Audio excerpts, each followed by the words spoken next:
No more bye weeks, ladies and gents, so that means a packed full NFL recap. We start you off with a little NFC South showdown in Atlanta, where Julio Jones went off against the Buccaneers, who have been struggling in the absence of Jameis Winston.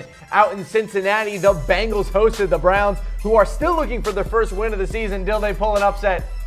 No, they did not. The Colts and Titans met head-to-head in Indiana, where Derrick Henry finally had his chance to shine in the backfield, but it was actually the Titans defense that stepped up the most for their team in Indy. Big comeback win for them. The suddenly awful Kansas City Chiefs took on the Bills at home, where Alex Smith continued to struggle. Were the Chiefs just a flash in the pan? Tom Brady and his boys hosted Matt Moore and the Miami Dolphins, and, well, that game went almost exactly as you expect. Tom Terrific threw 4 touchdowns on the day. Out in the Meadowlands, the Jets squared off with the Panthers in what was almost a fight to the finish. Spoiler alert, you are loving life if you started the Panthers defense in fantasy. The red-hot Philadelphia Eagles and the Chicago Bears met at the Link, and let's just say it was a bad day for the Bears. All this and more coming up on NFL Recap. Let's go.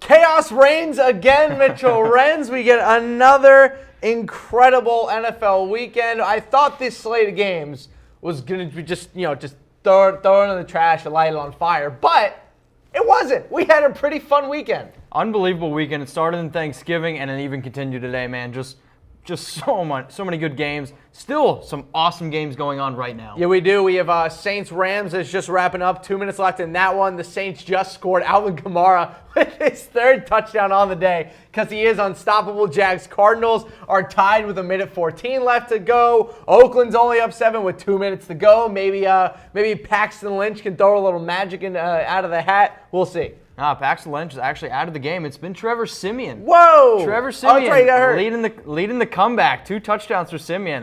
Man, that's a crazy game in itself. You think you know things, and then Trevor Siemian comes in and throws 2 TDs. What are you going to do, man? What are you going to do? But I do know what we're going to do. We're going to start off by taking you out to Atlanta for the Bucs to take on quarter, 3rd and 1. Matt Ryan goes back. He's going to throw a pass. Just kidding. That's Mohamed Sanu to Julio Jones for the touchdown. Mohamed Sanu, 6 for 6 for 3 touchdowns in his career so far throwing the ball. But here is Matt Ryan finding Julio Jones again, who made that corner look silly. That's a boom candidate. We'll show you that later. And then here's Tevin Coleman, who's going to get into the end zone. Falcons up 27-6 at this point. This was kind of a runaway game for the Falcons, but here are the Bucs, and it's Peyton Barber? Ugh. Peyton Barber. I don't even know who Peyton Barber is. But we're going to move on here. It's the Bucs again. And again, it's Peyton Barber for 2 touchdowns. Doug Martin went out with a concussion, and Peyton Barber's just out here scoring touchdowns like nobody's business. But it's Atlanta's ball now. 13:40 left in the game. Matt Ryan's going to go back, and guess who he's going to find? He's going to find Julio Jones. 12 catches, 253 yards, and 2 touchdowns for Quantavious Julio Jones. He was spectacular in this one, but the Bucs would make a little bit of a comeback here. Here's Brent Grimes, who's going to pick up the fumble. He's going to take it a pretty long distance before he gets taken down at around the 40-yard line, but the Bucs will be able to kick a field goal, but the Falcons would end it here. Here's Tevin Tico Coleman, who's going to get it into the end zone, 19 of 97 for 2 touchdowns for him. Mitch, I have a question for you. We'll bring the weigh-in up here soon. Are the Falcons back? 7-4, couple-game win streak now. The offense looks healthy. They're rolling. I'll tell you what, man. They've looked good the last few weeks. I mean, they put it to the Cowboys. They put it to the Seahawks. And, yeah, today they put it to the Bucs. But I don't want to say, like, they're fully back. This Buccaneers team is not very good, and they got totally exposed today by Julio Jones. Coming into the game, the Buccaneers have given up the most receptions and receiving yards to wide receivers. And then, again, we saw Julio Jones today absolutely go crazy. Tevin Coleman, 4 touchdowns now in his last 3 games, 20 carries in the previous 2, 19 today. this is a team that is starting to get it going, but again, this is the Buccaneers, and they're not all that great. We'll say that, but this Falcons team, they were impressive. Mohamed Sanu, too. Maybe he should play quarterback. Yeah, really. He might be the best quarterback on the team. The Bucs, actually, this kind of officially kicks them out of playoff contention, too. I mean, they were sitting at, I think, 4-6. They had a small chance. Obviously, that chance is no longer. Let's take a look at the Falcons' rest of the schedule, though. 5 tough games coming up for them. At home versus Minnesota. At home versus New Orleans. At Tampa, at New Orleans, home versus Carolina to end the season. Wow, I don't know if they beat the Vikings. Man, 2 games against the Saints and the Panthers. I can realistically seeing them going 2-3 in this stretch and ending up 9-7. I mean, you could argue right now the NFC South is the best division of football. I mean, 3 teams right now would make the playoffs if it started today. So the fact that they're technically in the last 5 games are going to have to play 4 playoff teams. Yeah, that's tough. And they have won 5 of the last 4. It should be reminded that they have beaten now Dallas, Seattle, and Tampa in a row. Probably, I'd say there's like a good team and a half there. I'd say Dallas is a good half of a football team right now. Yeah, well, they didn't have Sean Lee, and they did not have Zeke as well. Or Tyron Smith. I think we all remember what happened with Adrian Claiborne in that one. All right, let's move away from the Falcons and on to the Cleveland Browns and the Bengals. 5 minutes left in the first. Bengals have the ball down 3. Andy Dalton is going to find Tyler Boyd. I'm sure he's happy his Pittsburgh Panthers took down Miami this past weekend. First quarter still, Deshaun Kaiser is back to pass. He's going to throw a dime off his back foot to Corey Coleman. Kaiser's longest pass of his career so far. Second quarter now, same score. Andy Dalton trying to make something happen, but he's brought down by Myles Garrett on 3rd and 7. Third quarter now, let's jump on 1st and goal. Dalton's going to find Tyler Kroft because it doesn't really matter who's playing tight end for Andy Dalton. They will catch touchdowns. Cincinnati starting to run away with this one, 23-9. A little toe drag swag here by A.J. Green. Ariel Jeremiah with a sweet catch for the All-Pro. That dude's insane. I wish he was on a better franchise throughout his career. Fourth quarter now up 7. Or excuse me, they're up 14 until Deshaun Kaiser takes this one in. Getting a little closer here for the Browns. But guess what the Bengals did in this one, Mitch? They actually ran it with Joe Mixon. They gave the ball to Joe Mixon, and look what happened. 23 carries, 114 yards, and a touchdown.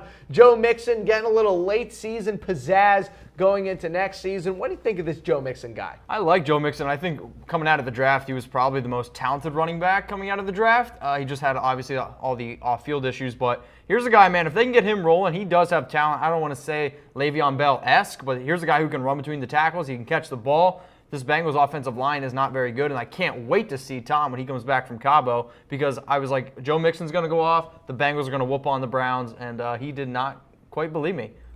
I actually said this morning that I thought the Browns were going to get a W today. Really? I was fooled. Well, I'll say one thing. If there's a team Andy Dalton owns, it's the Browns. So now his last 5 games against the Browns, Harris, 15 touchdowns, 0 interceptions. Wow. I understand it's just the Browns, but those are some pretty unbelievable numbers. That's Big Ben-esque. I remember we always see those crazy numbers that Big Ben has like a higher winning percentage in the Browns stadium than any Browns quarterback ever. Something crazy. It's pretty sad. But the Browns now 1-25 in their last 26 games.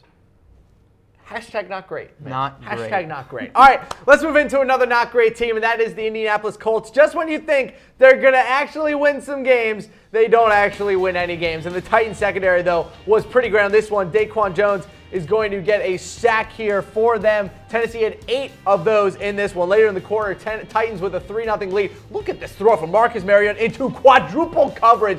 Throws an absolute dime to Delaney Walker. Look at this again, just right in the perfect window. That would lead to another Titans field goal. Great throw and catch. Second quarter now, Titans looking to add more, but Rashawn Melvin had other plans. He makes a great diving snag to pick off Mariota. Look at it again. He's going to get this one right before it hits the ground. The Colts are going to get a field goal back just before the half now. How about Frank Gore? You know what? My kids are going to see Frank Gore score touchdowns because he just keeps doing it. He is the eternal wonder. Colts up 13-6. Later in the third, Colts trying to maintain a 10-point lead, but they Colts this one really, really hard, Mitch. Here's Jacoby Brissett. Marlon Mack can't get it done. Kevin Byard picks it up, and then it's Mariota to Delaney Walker, old reliable, for the touchdown. We got a 3-point game. Then with 6:04 left, DeMarco Murray, nope, just kidding. It actually is from the fullback position. He's going to get the handoff and get in the end zone. And the Titans come back to win this one 20-16 to keep their playoff hopes alive. 7-4 now, this Tennessee Titans team. Not bad. Not bad for the Tennessee Titans. Not bad for the Tennessee Titans, but I think the Titans are the worst 7-win team in the NFL. And when I watch the Titans play, to me, they're not a playoff team. This is a mediocre team to me. I just think they're beating up on an easy schedule. And again, like Marcus Mariota, for my personal opinion, just has not looked very good this year. Touchdown, 2 picks today. He did find Delaney Walker for his first receiving touchdown, second touchdown of the year. He had a rushing touchdown earlier in the year. But again, like this Titans team, I think, doesn't know what their identity is. I mean, I think Derrick Henry is the better running back right now on 13 carries, 79 yards, and yet they're still kind of splitting too much work, I feel like, with him and Murray. Like, I want them to be more smash mouth and not be so much like we're going to rely on Mariota. But the defense played a lot better today than I think that I was expecting them to do against a weak Colts team. But again, that Colts team is not very good. This AFC South reaction poll is actually perfect here. Who will win the AFC South? The Titans, the Jags, the Texans, or the Colts? I should make this very clear. The Jaguars have just lost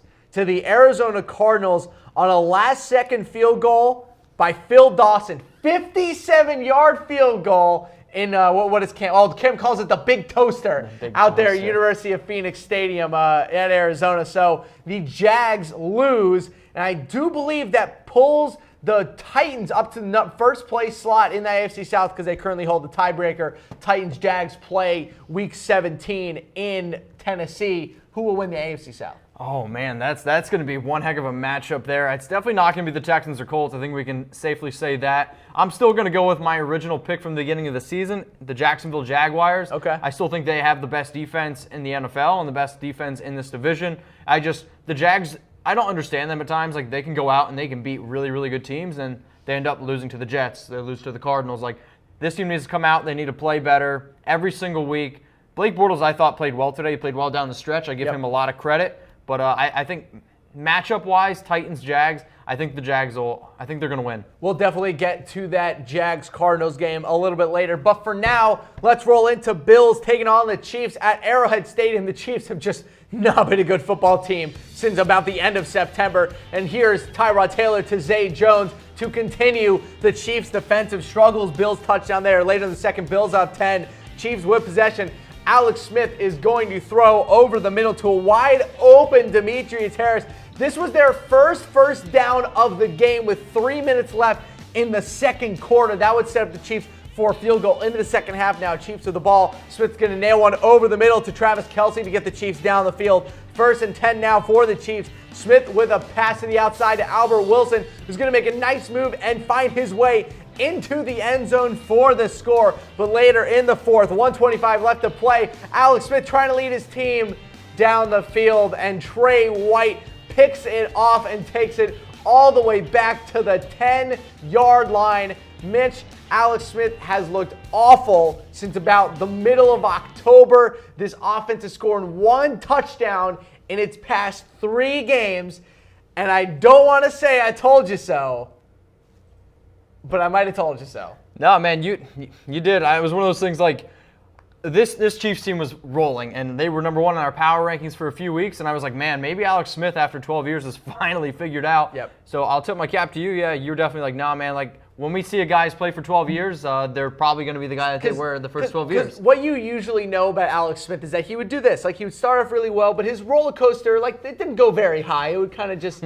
flow up and down like a kiddie coaster. This year, he decided to get on Superman, go all the way to the top, and it has slowly come crashing down. But like let's not put everything on Alex Smith. Like, I feel like teams are also starting to figure out this Chiefs offense in general. Like Kareem Hunt has just he's been gone. Like first 3 weeks of the season, great. The last 8, like where have you been, Kareem Hunt? I think teams are starting to scheme for what he does well, and they're taking it away. Same with Tyreek Hill. Like Tyreek Hill came out ablazing, and now teams are starting to take him away. Again, this Chiefs team, they're starting to just come back to norm. But man, losing 5 out of their last 6, Harris, I don't think they're going to win their division. Is it Patrick Mahomes time? Is it time to bench Alex Smith? Is it time? I'm still going to say no, not quite yet. I'm still going to pump the brakes, but I love Mahomes coming out of college. I think he has one of the best arms that we've ever seen in the NFL. I mean, it's truly that great. Is it time, though? No, because they do still technically lead the division. But I'll say right now, I think the Chargers win that division.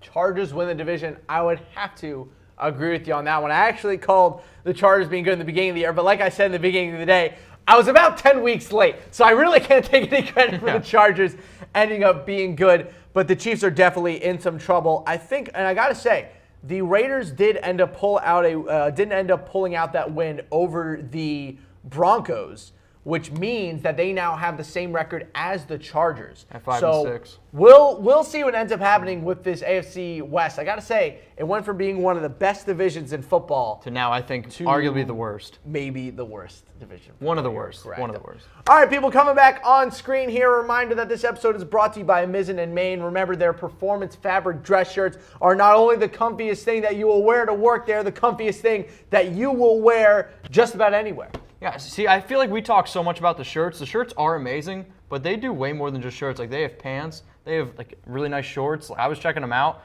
I don't know, man. If you're telling me I can wear pants where it almost feels like nothing's there, sign me up for that. Well, remember that the holiday season is coming around, so if you're looking for a nice gift for your man, maybe looking for a nice hat for your woman or any other clothing style, for any and all people out there that want some sort of comfortable material, head to comfortable.af because, Mitch, these shirts and their clothes are comfortable as F.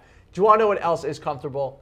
Let's hear it. How about the Patriots' hold over the AFC East? It's been pretty comfortable for about almost the last 2 decades now, and things aren't going to change this year. Let's take you out to Foxborough. Tom Brady has never lost a game to the Dolphins that he started and ended at home. Here's a touchdown here to Rob Gronkowski to make it 14-0.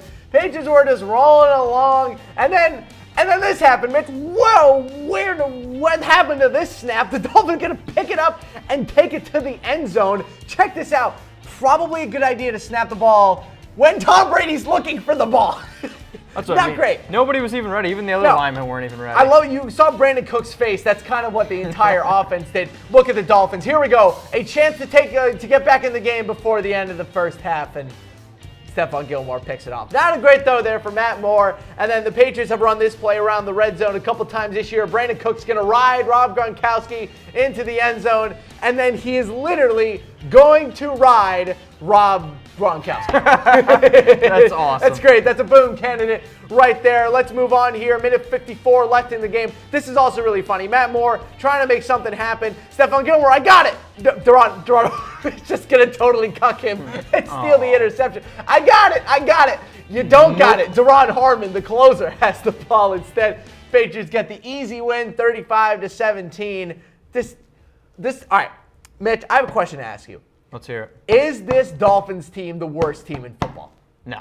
No? You can't say they're the worst team in football when a team like the Browns has 0 wins. I still think the fact that they have 4 wins, are they playing good right now? Obviously not. I mean, they're down to technically their 3rd quarterback coming into the season with Moore, but no, I don't think they're the worst team in football. Like, let's remember, this Patriots team, you could argue, is the best team in the NFL right now. Like, they're playing solid football now, 7 straight games holding teams to 17 points or under. Dion Lewis, I mean, he's had 10 carries or more in the past 6 games, over 50 yards total the last 6 games now. Brandon Cooks is getting involved when Gronk scores 2 touchdowns. Like, Tom Brady completed 18 passes, Harris, 4 touchdowns. Like, this team can do whatever they want, anytime they want, when they step on the field. And at home against the Dolphins, I was surprised the Dolphins kept it this close. I was going back and, as a Patriots fan, I'll try to keep my homerness out of it. But I was looking back at a couple of the past years of looking at Tom Brady weapons, and even without Julian Edelman, this might just be the best group of weapons he's ever been given. I don't think he's ever been given a more versatile group of people to use. I'll say versatile. Like, I still think in 2007 when he had Moss, like, he just had a few extra weapons there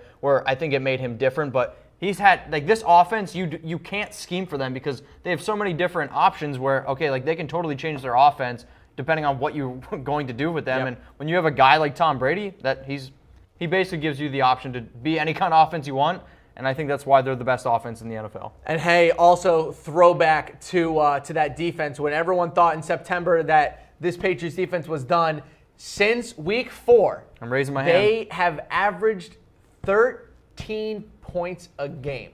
Yep. They are now one of only 4 teams in the past 2 decades to do that through 8 games. And I mean, incredible. I think it's just solid coaching. I mean, they had a lot of injuries to the linebacker position, and then wouldn't you know it, the Patriots look at what they're doing well and what they're not doing well, and hey guys, we're going to fix it.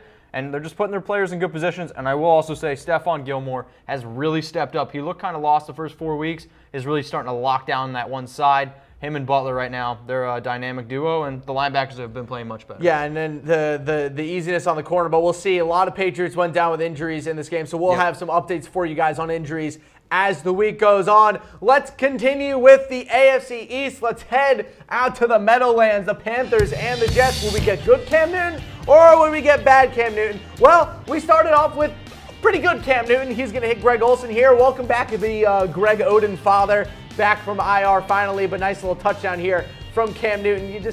Sometimes you just can't touch him. I love this song. Are we going to show? No, we didn't get to show Jamal Adams trying to stop him from doing the Superman. Christian McCaffrey finally ran between the tackles and got a big-time run. He's going to go 44 yards to get inside the red zone. 1:19 left in the half. Jets have the ball now, and it's Josh McCown who's going to air it out. We're going to talk about Robbie Anderson at the end of this show. Oh my goodness, Robbie Anderson has been spectacular this year. Elite deep threat right now, touchdown Jets. But Jonathan Stewart, one of the best goal line backs that we've had in years. Touchdown Jonathan Stewart. Carolina up 1. 2-point conversion attempt here, and it is no good. Ex-Cowboy Morris Claiborne on the coverage. Nice play there for him. In fourth quarter, Josh McCown in trouble. He's going to end up fumbling the ball, and Defensive Player of the Year, Luke Kuechly's going to pick this one up, and he's going to take it all the way back for the touchdown. And then to add a little bit of insult to injury, the Jets are going to punt, and Kalen Clay is back to receive for Carolina. And after a nice little spin move here, he's going to take it all the way back for the Panthers touchdown. Let me tell you, they're really excited about him down there in Carolina. Carolina goes on to win 35-27. They're 8-3. 8-3. Wow. 8-3, which I think is surprising because I think they've had like their ups and their downs, like their roller coaster ride, but this team truly is predicated on when Cam Newton plays well and when he doesn't. I mean, in their wins this season, 13 touchdowns, 3 interceptions for Cam, and their losses, 1 touchdown, 8 interceptions. Today, he didn't turn the ball over. Like we saw McCaffrey running between the tackles. Devin Funchess now over 108 yards. I mean, he had 92 yards last week. Both of these teams, though, they came off a bye, so I don't really think we knew too much of what was going to happen. But again, like this Panthers team, when they have that swagger, when they're playing that tough defense, man, they're a tough team to stop right now. But I'll tip my hat to Josh McCown. I mean, Josh McCown's been pretty solid this year. Another game, 300 yards, 3 touchdowns. And Robbie Anderson, like you were saying, he's starting to be one of the bright spots for this Jets team coming into the year where we didn't really know what the heck the Jets were going to do. The Jets have really impressed me. Robbie Anderson has been, like you said, one of the best deep threats in the NFL right now. But again, just too many options for the Panthers. Jonathan Stewart, last week, 110 rushing yards. And again, this week finds the end zone. This Panthers team now with back Greg Olsen, who is the safety blanket to Cam Newton. They're going to start moving the ball even more. And this is one team, the Panthers, who I would not want to play right now. Yeah, and again, I got to say about this Panthers team, they're somehow winning games even when Cam Newton is kind of okay Cam Newton. Only 11-28 today, 168 yards.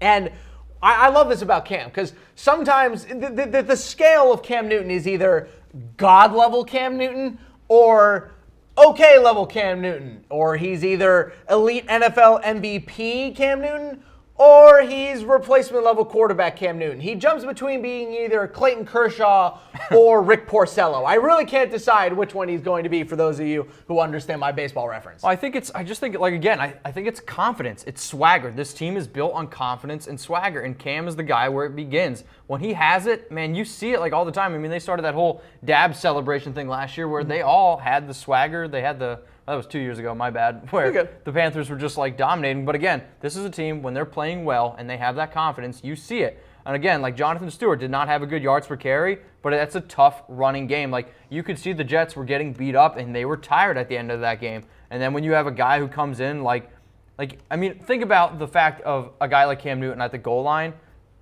How the heck are you as a defense trying to scheme for a guy? You're like, all right, do I have to worry about McCaffrey? Do I have to worry about a big body guy like Newton? Then they have big bodies and like with Funchess and now Olsen. I mean, this team, they can attack you from so many different ways right now in the red zone. And I think that really is scary for defenses. And especially when, again, Cam Newton, I think, is the most athletic player in the NFL right now. Let's talk slightly about the Jets before we move on here. Robbie Anderson has been probably the only keepable piece on this offense. Josh McCown's having a weird career year, but Robbie Anderson has taken huge strides this year. No Brandon Marshall around anymore to kind of cover him around. Jeremy Curley has done nothing for them. Austin Seferian-Jenkins is also a very nice piece, but boy, oh boy, Robbie Anderson has been one of the elite deep threats in the NFL this year. He truly has, and I think, again, like when you just talk about the Jets really don't have any other pieces, like Bilal Powell's like McGuire's like okay. I will say I think Austin Seferian-Jenkins has turned the page on his career. Yeah, agreed. He's looked much better, but again, like Jermaine Kearse, like he's not a realistic, I think, wide receiver option.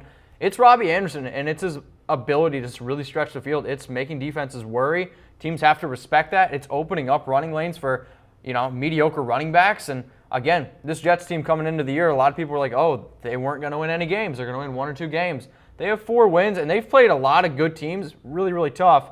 And I think it's because of the play of guys like McCown and Anderson. You know who'd be a great fit on this Jets team, Mitch? Oh, boy. Lamar Jackson would be a great fit on this Jets team. But you didn't hear that from me. All right, let's move into a team that is actually competing. Let's go into the Philadelphia Eagles taking on the Bears in the Link. Their offense has been on fire, and it didn't slow down this one. First drive went to Ertz for the touchdown. This game was more about the celebrations than it was them posing up there after the touchdown. I like it. Second quarter now. Wentz is going to make a nice little screen pass here, Nelson Aguilar. Talk about a career resurgence from Nelson Aguilar. Little somersault here into the end zone for the USC man. Eagles now up 14-0. Them going crazy on that sideline. Check this out. Oh, excuse me. We're going to jump here. End of the second. Here we go. Alshon Jeffrey, the little lob, the pump fake, and the touchdown to Alshon Jeffrey. We're going to go bowling here. Nice stuff here from Alshon Jeffrey. And he gets a strike. Great shot there from Alshon Jeffrey. Check out this sweep bait from LeGarrette Blount. We've seen him do this a couple times. Whoop right over a man. How many times have we seen LeGarrette Blount hurdle over people? I swear, he's done it like 6 to 7 times in his career. And leads the league. Leads the NFL career all time in hurdles. Probably not, but we're just going to go with it there. And then to end the game, how about this? Let's do a little electric slide, everyone. I love it. This Eagles team reminds me of the Panthers team from 2 years ago. They just have so much fun. They have so much fun playing the game. The defense is on fire. Carson Wentz has been spectacular. I love this team. This team's too much fun to hate. Well, and I think that's the thing. They are too much fun, and it's fun winning games, especially when you're beating teams 31-3. I think the real question is how many days did they put into preparation for practice on actually playing the Bears compared to their touchdown celebrations? Like you knew the Eagles were like, all right, we're going to absolutely rout the Bears at home. Guys, Monday's practice, Tuesday's practice, think up some awesome touchdown celebrations. That way we can get on TV even more. But like you said, they're 10-1. I think Carson Wentz is right now the MVP. I think that's kind of hard to argue just how efficient he's been. What he's doing right now with that offense has just been incredible. I mean, he's putting up touchdowns at a rate such an awesome rate of what Peyton Manning did in his 55 touchdown season. He's getting there. That's how efficient it's been. I'm not saying he's going to get to that many. It's just when he's throwing a touchdown every 12 attempts, that's what Peyton Manning did in his 55 touchdown season. But again, Eagles, man, offense, defense, the line, they can get you from so many different aspects. So fun to watch, and being a guy who grew up in Philly, it's I can literally hear my friends talking from here in Dallas. For me, I really like the fact that you look at the weapons that they have on offense. They can just do so many things with you. Zach Ertz, if you want to go big down the seams. Alshon Jeffrey, if you want to go big on the sidelines. Nelson Aguilar, if you want to go small in the slot. Jay Jai, if you want to go fast. LeGarrette Blount, if you want to pound it in for stuff. I'm telling you, this Eagles offense is so unbelievably versatile. I think the one thing that they do need, though, and I'm kind of disappointed they didn't make a trade for this deadline. I would have loved for them to get a better pass-catching running back. I think that Aguilar has kind of become his safety blanket a little bit, as has Zach Ertz. I think he would do great with a James White. I think he would do great with an Alvin Kamara. I think he would do great with a guy that he can just dump off. A Danny Woodhead even. It's a shame that Darren Sproles went down because I really did, Kenyon Barner is not Darren Sproles. I'm sorry. But we're going to take you through a quick little reboot here to go through the NFL games from today. And when we come back, we will have all of the great afternoon games for you. So stay tuned. No more bye weeks, ladies and gents, so that means a packed full NFL recap. We start you off with a little NFC South showdown in Atlanta, where Julio Jones went off against the Buccaneers, who have been struggling in the absence of Jameis Winston. Out in Cincinnati, the Bengals hosted the Browns, who are still looking for their first win of the season until they pull an upset. No, they did not. The Colts and Titans met head-to-head in Indiana, where Derrick Henry finally had his chance to shine in the backfield, but it was actually actually the Titans defense that stepped up the most for their team in Indy. Big comeback win for them. The suddenly awful Kansas City Chiefs took on the Bills at home, where Alex Smith continued to struggle. Were the Chiefs just a flash in the pan? Tom Brady and his boys hosted Matt Moore and the Miami Dolphins, and, well, that game went almost exactly as you expect. Tom Terrific threw 4 touchdowns on the day. Out in the Meadowlands, the Jets squared off with the Panthers in what was almost a fight to the finish. Spoiler alert, you are loving life if you started the Panthers defense in fantasy. The red-hot Philadelphia Eagles and the Chicago Bears met at the Link, and let's just say it was a bad day for the Bears. All this and more coming up on NFL Recap. Let's go.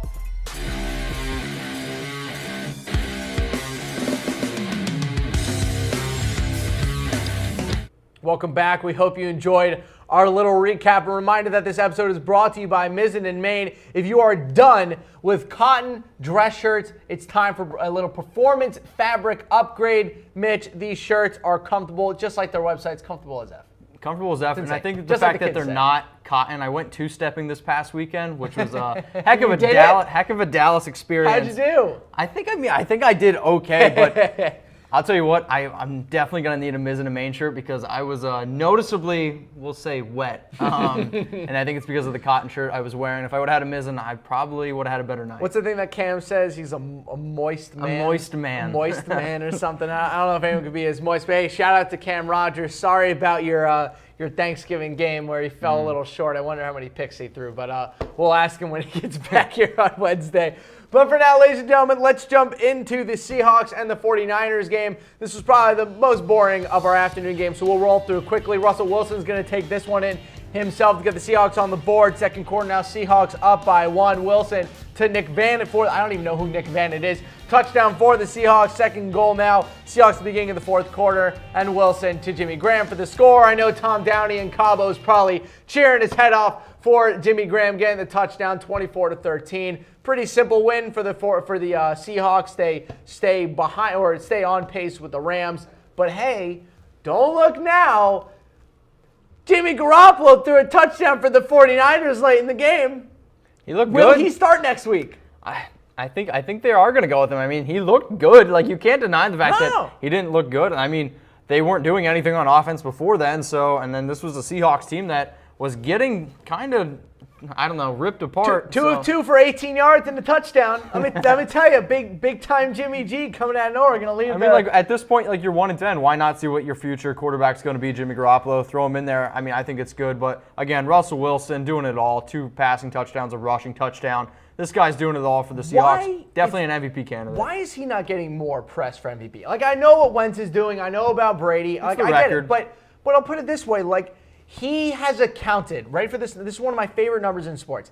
He has accounted for 86% of their total offense.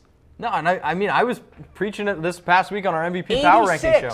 He leads the team in rushing. He's second in the NFL in passing yards. He's got 3 passing touchdowns. Like, what more can this guy do behind an awful offensive line? Like, I don't know if there's another quarterback in the league who would survive an entire season. We're not totally finished yet, but it would survive an entire season behind the offensive line that they have.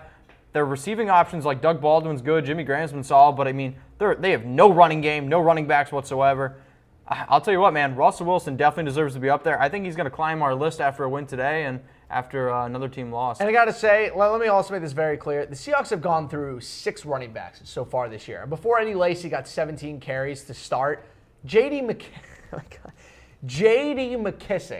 was, do you know, I never even heard of this kid before, was their starting running back for like 3 weeks. Funny story about J.D. McKissick. I actually have more followers than J.D. McKissick on Twitter, and I remember tweeting out, who the heck is this guy? I'm going to say it was like 6 weeks ago, and he actually did reply to me.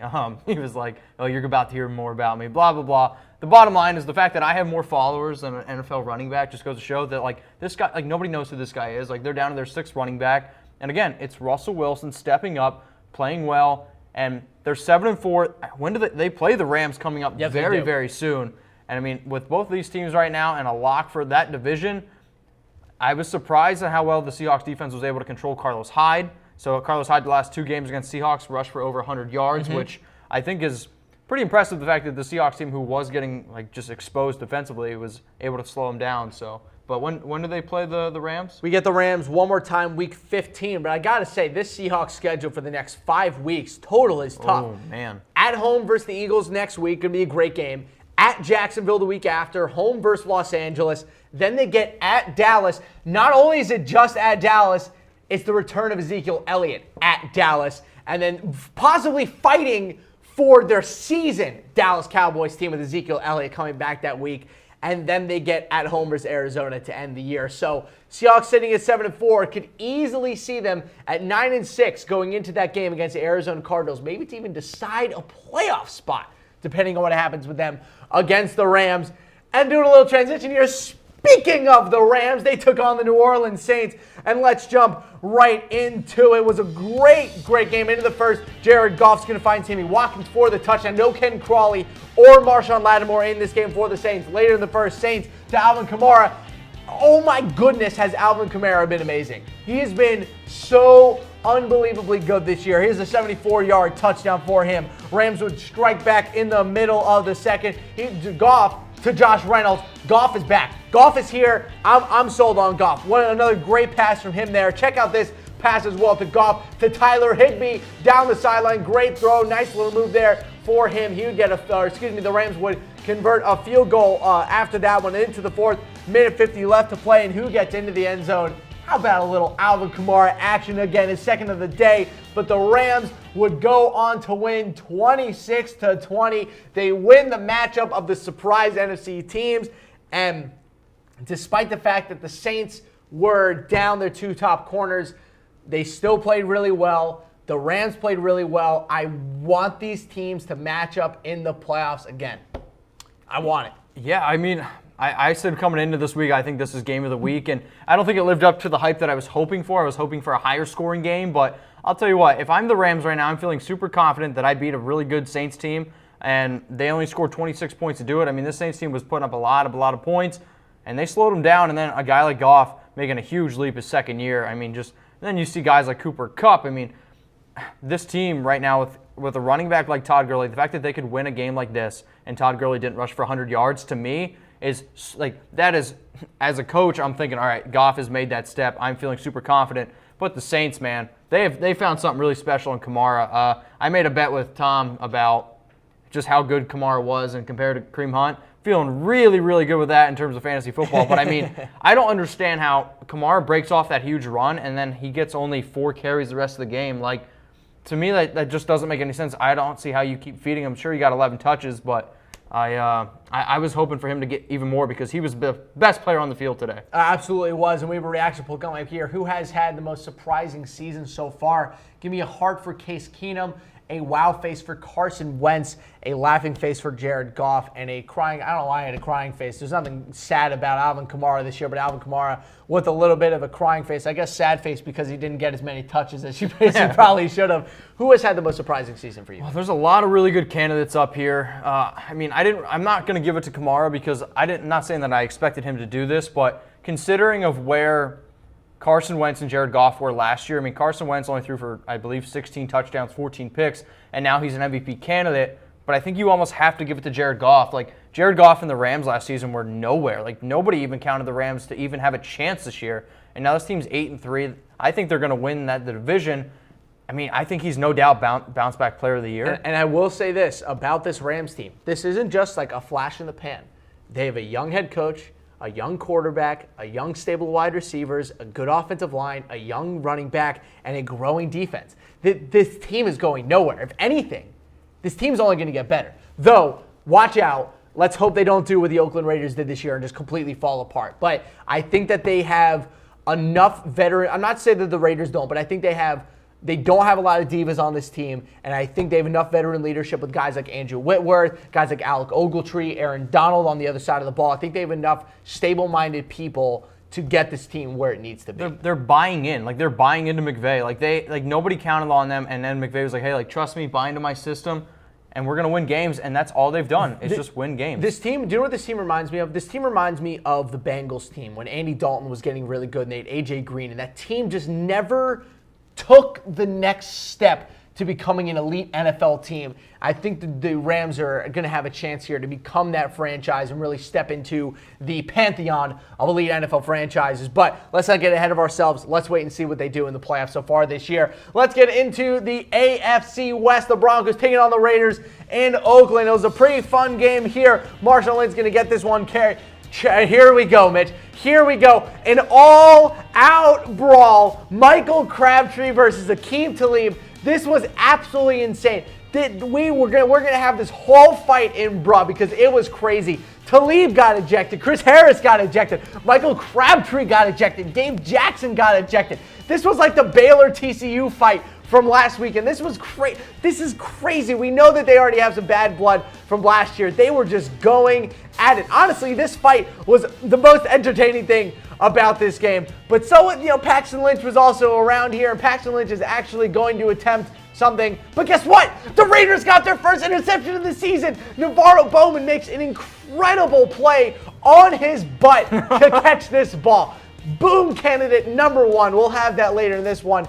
But Amari Cooper, when you don't have Chris Harris or Akeem Talib, Amari Cooper is going to be open. And then Marshawn Lynch here for a nice 1-yard touchdown. The Raiders the Raiders going against a weakened Broncos defense. And here we go, another touchdown for the Oakland Raiders. Nice game for them. There's Jalen Richard. The Raiders go on to win this one 21-14. The Broncos, again, complete free fall. Nothing's going right. Paxton Lynch, the experiment didn't work. Trevor Siemian looked good when he came in, but man, oh man, Mitch, this Broncos team, it's time to blow it up. Yeah, I think it's over for them. I mean, they haven't won a game, Harris, since October 1st. They haven't won since October 1st, and you were right on them. I mean, roll back the tape. I mean, you were like, oh, this Broncos team's going to do what they do, and I thought their defense was going to be good enough to be able to carry them. I mean, they carried. I didn't expect this. Yeah, I mean, this is bad. I mean, this is just flat out bad. But I mean, Simeon looked good, but I think that was more garbage time. I think the Raiders were kind of like, all right, we got this game in the bag, but it was good news for Carr to come out, throw for 2 touchdowns. I was happy to see them really stay focused on the running game with a guy like Marshawn Lynch, and then Amari Cooper found the end zone. Hopefully he's okay. He took a wicked hit, and he ended up having to leave that game. So hoping he feels a lot better. But I'll tell you what, Raiders 5-6, they're still in the playoff hunt, man. And I understand the fight was ugly, but I will say I like the fact that they care. Yep, so. Me too. All right, let's move into the Jaguars and the Cardinals. We told you we'd have these highlights, and here they are. Jaguars in Arizona trying to prove to 8-3 for the first time since 2007. Josh Burns, though, is going to strip Chris Ivory of the football, and Chandler Jones, who had an incredible game in this one, is all over the ball. Arizona takes over. And how about Blaine Gabbert against his former team? 1st and 10, he's going to find Ricky, the rookie, Seals Jones, who gets his 3rd career touchdown. Cardinals up 13-0, 3rd quarter now. Jags need a little magic, and here comes, it's crazy legs Blake Bortles, who's going to make a nice move and scamper down the sidelines for a 28-yard gain. He is actually the leading rusher for the Jaguars in this game. Then a 4th and goal, he's going to keep it again, and he's going to find his way into the end zone. 4-6, and as is Arizona's lead. And we knew this Jaguars defense wouldn't stay quiet for long. Blaine Gabbert's going to lose the football, and Calais Campbell, the former Arizona Cardinals, going to pick it up and take it into the end zone for the score, and the Jags have the lead. But Gabbert would not be done, and in a big way. He's going to heave one deep down the field, and Jerron Brown is wide open for the touchdown. Cardinals retake the lead 24-17, and it would only get crazier in this game. 1st and 10 on the 17, and it's crazy legs Bortles again, who's going to make a cut to the inside and get into the end zone for the touchdown. Ties the game 62 yards on the ground, and then it's Phil Dawson from 57 yards, and the Cardinals win it down to stay off the field. The Cardinals win the football game 27-24. What an incredible game. The Jags are stunned. Blaine Gabbert beats the Jaguars. I love it. I couldn't believe it. I love it. I will say the takeaway that I got from watching this game, the Jaguars really missed Jalen Ramsey.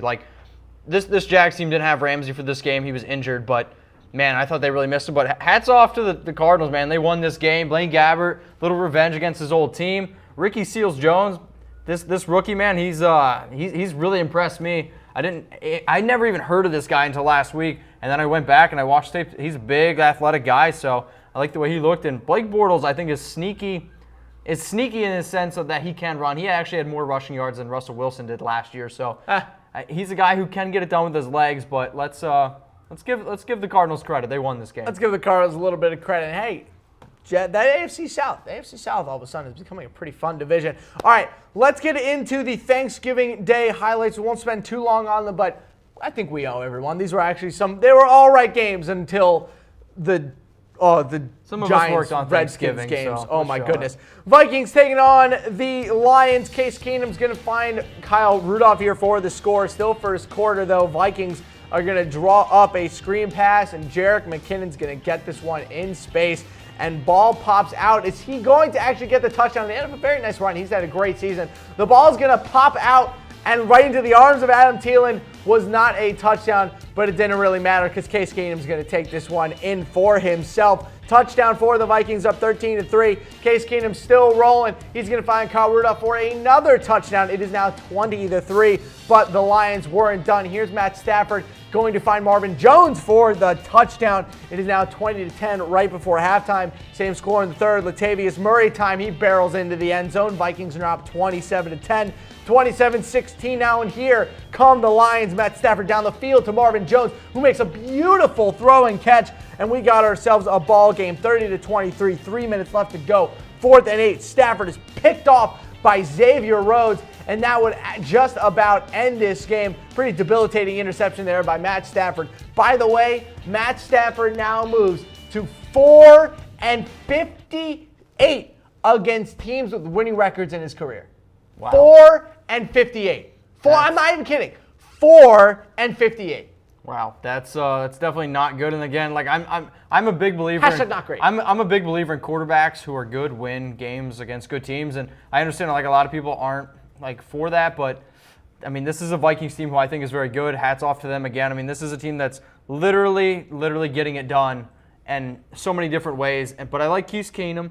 Mike Zimmer for me right now, though, is coach of the year. I know like some people might not agree with that, but I don't know how many teams lose their franchise quarterback, Teddy Bridgewater, and then they lose Sam Bradford, and now Case Keenum comes in. And Dalvin Cook. Lost Dalvin Cook. Like, Stephon Diggs has battled injuries. Man, I'll tell you what, there's no team that I'm rooting for more than the Minnesota Vikings and Mike Zimmer. And one other thing for all the silly Lions fans that are going to be telling me that Matt Stafford is good and that the team is bad, even if you cut his losses in half, he is 4-29. So I don't want to hear it. Let him win some big games before he's an elite level QB. I don't need your Lions shenanigans all upon me. Let's take the Dallas to the Chargers. Phillip Rivers starts this game well with a big-time gainer to Travis Benjamin. Phillip Rivers statistically played the best game of his career in this one. Pretty spectacular stuff in this one. And the Cowboys offense did absolutely nothing in this one. Here's Dak Prescott going back. He is going to get sacked and taken down, but Novak banged up. The Chargers would go for it in the red zone, and Austin Eckler can't get the first. He's so close. Chargers ball. They're marching, and an errant pass. Check this out. Why would you put sun facing your stadium? I don't know, man. We deal with it all the time here at the studio. I don't get it. They won't ever admit it. I don't get it. They make Stonehenge so you can accurately test time, but Jerry Jones with the $1.6 billion stadium can't accurately know where the sun's going to be at 4:30. All right, moving on here. The Chargers are going to score a touchdown. Here's Hunter Henry for the score. And 9-0 now up for the Chargers. And the Rivers going to hit Tyrell Williams for the score. It is now 16-0. Nice catch by him. He's kind of had a down year. And then Keenan Allen, who has been spectacular the past couple of weeks. 11 catches, 172 yards, and a touchdown in this game. He's going to break this one, make a couple people look very silly, and get into the end zone for the touchdown. And then remember this name, everyone. You thought the Chargers secondary was elite. Now they have another kid. Desmond King won the best corner in the entire college football last year coming out of Iowa. Here's a pick six for him. He actually predicted on Twitter that his first interception would be a pick six, so that's a pretty fun thing here. Chargers roll 28-6. You know, we want to say that the Saints have been the best team in the NFL, this and that. The Chargers have been great the past 3 weeks. Chargers have been really good. I mean, now they're 5-2 in their last 7 games. I mean, if the Chargers make the playoffs, they'll be the first team since 1930 to make the playoffs after starting 0-4. So, and again, Phillip Rivers, right, 434 yards, 3 touchdowns. I love seeing that from Rivers, but this Cowboys defense without Sean Lee, they're giving up an average of 34 points a game. And coming into the game, they were giving up, I believe, 165 rushing yards a game. They kind of took away the rushing, but then again, they just let Phillip Rivers and this team just throw for all over them. If I'm a Cowboys fan, I'm worried. 20 points their last 3 games. Dak Prescott hasn't thrown for over 180 yards, 0 touchdowns, 5 picks. I mean, we can talk about it all day. You shouldn't be this bad from losing Ezekiel Elliott. I will say this, though. Sorry, Lena. I want to pump the brakes on one thing, though. We're having all these people call for Dak Prescott's head. Okay. He has played 22 football games so far in his career. He's had, 4 bad games. Yeah, no, in his whole career. I get it. 4 bad games. I just think, they have this, they think Dak is a true franchise quarterback. If you're a franchise quarterback, it shouldn't matter by you losing your running back. I will also say, though, I think the coaching has a lot to do with the struggles of Dak Prescott. Colin Cowherd made a really good point about the comparison between him and Carson Wentz, and we'll move on for this game. I got to say, Carson Wentz is a Maserati. Dak Prescott's a Corvette. Dak Prescott's a nice car to have. You're never going to complain if you have a Corvette, but you want the Maserati. You want the $220,000 sports car over the $70,000 sports car. I get it. Come on. The Cowboys just need to run their offense around Dak better. He's not the Aaron Rodgers kind of guy. If you can be the conservative quarterback, lean on that running game, he is going to be very good. He's a game manager. And by the way, Ezekiel Elliott is the very pretty girl that you have in your side seat of the Corvette. If you just have the Maserati, you don't need no pretty girl on the side. You got the Maserati. You're doing okay. But do you know what isn't a pretty girl? This Giants-Redskins game. I don't even want to do this game, but we're going to do it anyway. Redskins taking on the Giants. This game was ugly. It was just as ugly as FedEx Field was. Here's Eli Manning. He's going to get one down to Roger Lewis for a nice one. It was 3-3 at halftime. Here's rookie Dalvin Tomlinson with a sack in the red zone. Ugh. It was 3-3 at halftime. At the midway point of the third quarter, we get a touchdown. Kirk Cousins going to find Jamison Crowder for the score. It's actually a nice throw to Kirk Cousins' credit. Nice throw by him to make it 10-3. And then the Giants defense woke up. Janoris Jenkins is going to pick this one off of the tip. He got to catch that ball and runs it all the way back the other way for a pick six. He's going to juke the heck out of Kirk Cousins for the touchdown. Nice one there by Janoris Jenkins, I should say. It is now 10-10 late in the fourth, and Cousins continues to rise to the occasion. Nice ball to Josh Doxson for the score with 3 minutes left in the game to make Redskins fans happy on Thanksgiving. One last chance for Eli Manning and the Giants, and it just kind of went, hey, that's Kendall Fuller. That guy went to my high school. I know him. He's a great guy. He's had a great year for them. The Redskins win the I ate too much food on Thanksgiving vomit bowl. 20-10, go Redskins. That's a really creative name there. I don't got much else for you. Nah, I don't blame you. This game was really hard to watch, but just, man, Samaje Perine played well, but Eli Manning becomes the first quarterback in NFL history to throw 100 interceptions with one team. Really? Really, really. How amazing is that? Not great. Kirk Cousins, though, I think he's been playing well. They've been dealing with a lot of injuries, but that game was hard to watch. But still, the Redskins got the win. I still think they've had the hardest schedule in the NFL. Yeah, well, all right. I got to clean out my mouth from that awful game. So let's get into the best plays of the week. It is time for Boom. Lena, hit it.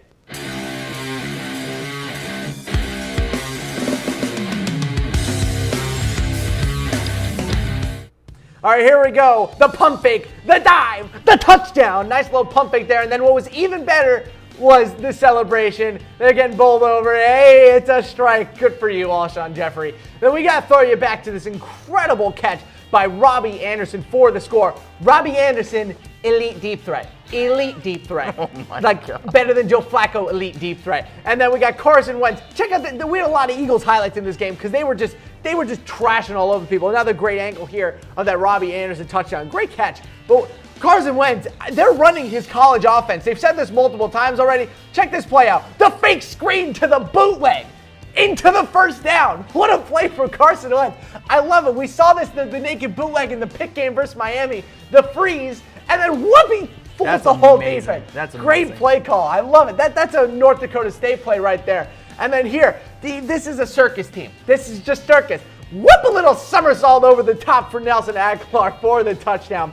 So, Mohamed Sanu's career passing statistics, 6 for 6, over 300 yards passing, and now has 3 touchdowns in his career. What a beautiful throw to Julio Jones for the touchdown. God. He's the best quarterback in Atlanta. Fire Matt Ryan. Speaking of great throws, quadruple coverage, no problem. Nice throw there from Marcus Mariota to him, and then Julio just Oh, man. he just makes it look, and then he still scores the touchdown. Watch it one more time. Quantavius, be nice. That was too mean. He made it for his whole season in one game. And then speaking of people whose names aren't actually the names, how about Adriel Jeremiah Green with some toe drag swag? We're going to freeze this one for you guys. This was nuts. This was crazy. The catch, the slow motion, and the 2 feet down. Insane. Absolutely insane. Not as insane as this though. Woohoo! Riding Gronk all the way to the end zone. Gotta love it from Brandon Cooks. And then it's electric.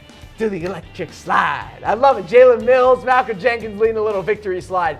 You mentioned how sweet Alvin Kamara has been. Not Kamara, it's Kamara. It's like the Harry Potter thing. 74-yard touchdown for Alvin Kamara. Not Kamara, Alvin Kamara. And then our boom play maybe of the week. The Raiders got an interception. And it was incredible. What a catch from Navarro Bowman for the interception. Off of his behind, he somehow catches this ball. That's what happens when you pick him up from the 49ers. We'll have a bigger boom for you guys tomorrow with all the Thanksgiving highlights as well.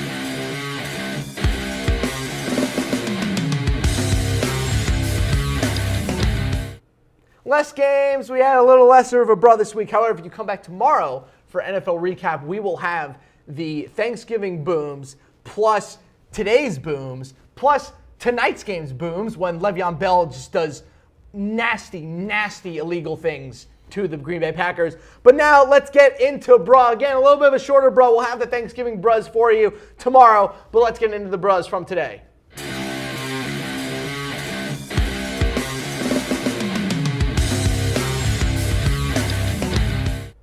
You know, Mitch, if you're a center and you're trying to snap the ball, this isn't a great thing. You know, first of all, you missed the snap, but it's a little bit more, it's kind of worse when you actually see how this messed up. You should probably wait for your quarterback to be looking for the ball. Not great, Mitch. It's like Alabama. Yeah, jeez, yeah, the Alabama level stuff there. And then, I love this one. Here we go, Tyrod Taylor, a little bit of a duck ready. The corner, I got it. I don't got it. I totally whiffed. He just totally whiffed on a very easy interception. And then this is super fun. I love this. Check out what the Eagles, Kenyon Barner is going to drag his bro out of the way. Get him out of the way.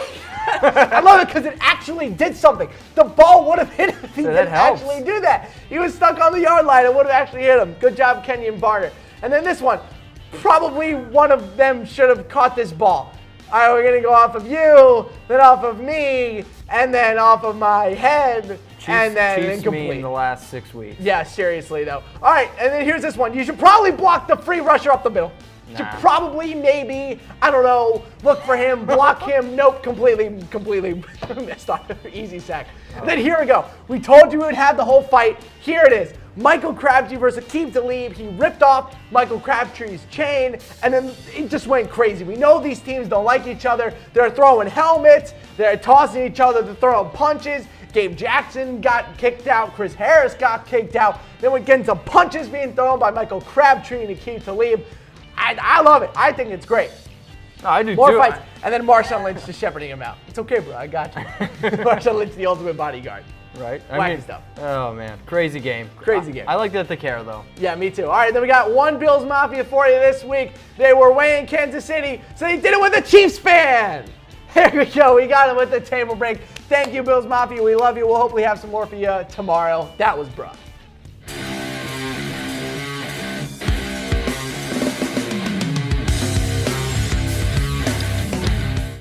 Let me tell you something. We have a good boom, quality bruh. We'll have a longer one tomorrow, so make sure to check out NFL Recap tomorrow night at 6 p.m. Eastern Time. We'll have the Sunday night game. We'll have the very nasty things that Le'Veon Bell is going to do to the Green Bay Packers tonight. It's going to be fierce. Do you think Steelers going to win? Right. Steelers going to win by a lot. I mean, Vegas has this game as a 14-point over-under. So a 14-point over-under?